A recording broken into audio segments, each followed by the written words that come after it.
Hello everyone, today we're going to be looking at the Google Pixel 8. I've had this phone since the day it came out and I wanted to do an honest review of it. I do have a couple of other phones, like for example iPhone 15 Pro, so I wanted to kind of compare it and give you my reasons why I think the Google Pixel 8, if you do love Android, is a good way to go. So let's start with the overview of the phone first. Now this phone does come in 4 different colors. It comes with the hazel mint. Now when it comes to the rest of the phone, on the bottom we have a couple speakers, then we have USB-C for charging, and then on this side we have the power lock button, volume rockers. On top we have the microphone, and then here we have the SIM card slot. There's no more SD card expansion, so here you will only find SIM card slot. Now this phone does support 2 SIM cards, one eSIM and one physical SIM card, so that's something to keep in mind.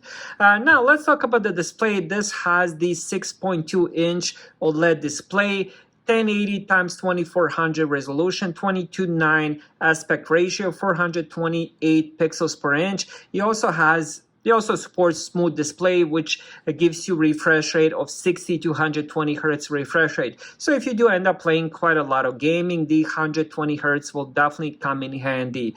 Now this phone also supports Gorilla Glass Victus cover glass, always on display with at a glance and now playing. And when it comes to the brightness, this has 1400 nits of the HDR brightness, and it also supports up to 2000 nits of peak brightness. This phone has the HDR Sport and also has full 24-bit depth for 16 million colors. Now let's talk about the battery, because I feel like the battery is pretty good on this phone. Now from my own experience, I could get probably 1.5 to 2 days of battery life, medium to heavy use.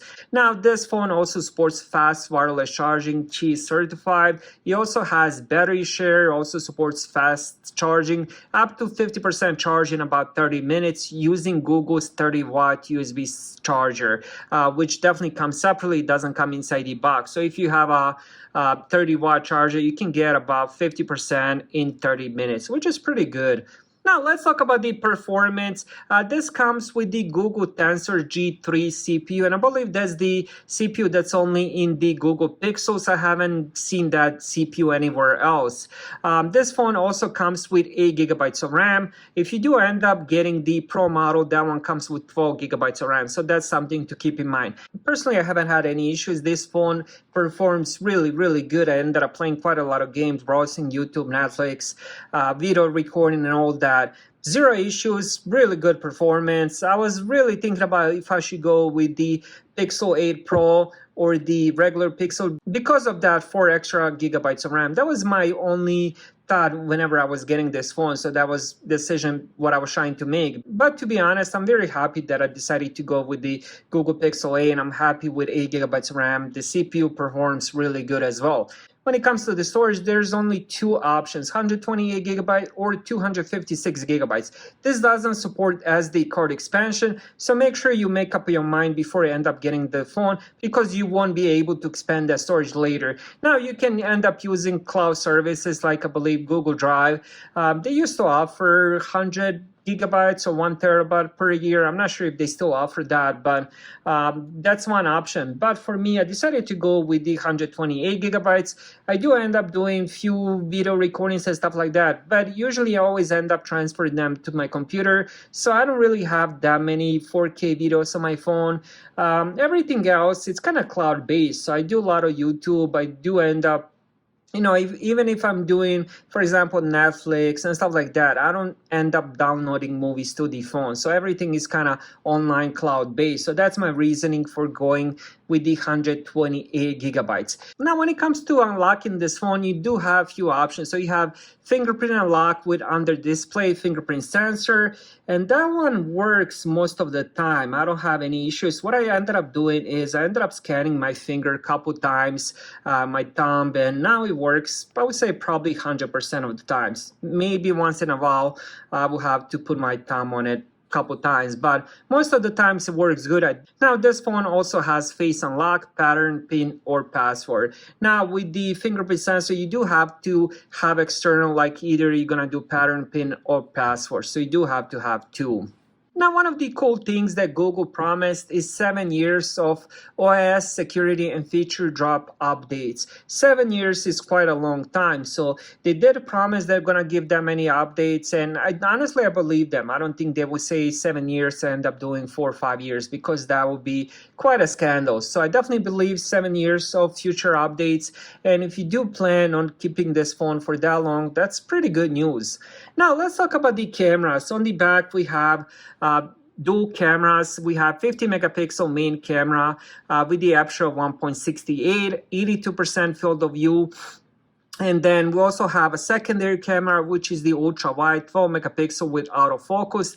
That one has 2.2 aperture with 125.8 degrees field of view, which is pretty good. You can fit quite a lot with that secondary camera.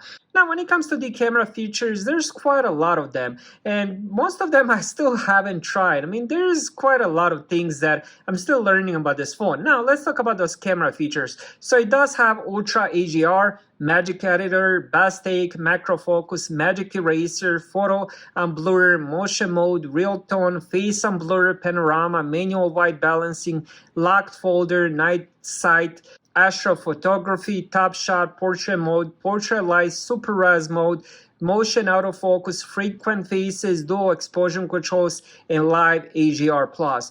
That's quite a lot of features, and honestly, I feel like I should do another video just on the camera features alone, and I feel like with all those features, that video will be 20-30 minutes.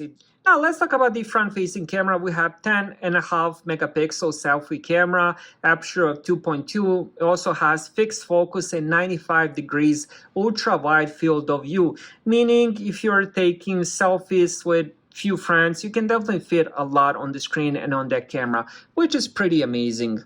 Now, my daily use has been pretty good so far. I do have two phones. I have the 15 Pro and this one. I do love having two phones. I love having iPhone. I also love having Android phone.